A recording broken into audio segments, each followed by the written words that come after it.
Bonjour, notre vidéo porte sur les engrais. Un engrais aide à la pousse plus rapide et plus dense des fruits et légumes. Dès le début des premiers millénaires avant Jésus-Christ, l'emploi des déjections animales et humaines sont utilisés comme engrais. Les Romains ont eux amélioré les méthodes de fertilisation avec de l'azote, du lupin et de la fève. En France, les premiers engrais chimiques sont apparus en 1840.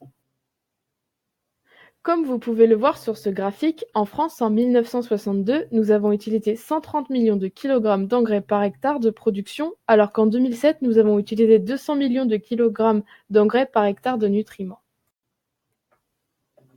Notre problématique est: pourquoi choisir un engrais naturel à la place d'un engrais chimique?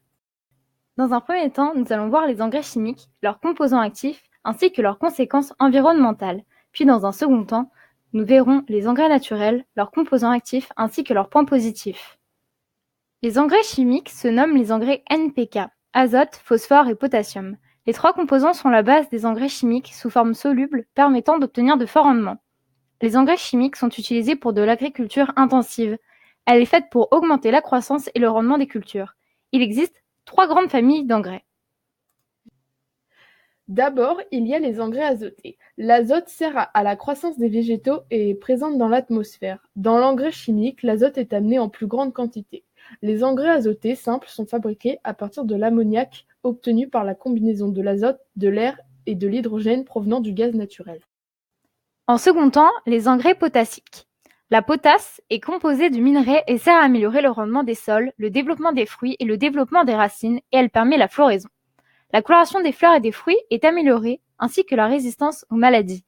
La potasse est naturellement présente dans la terre, mais l'engrais en apporte plus pour un rendu plus dense.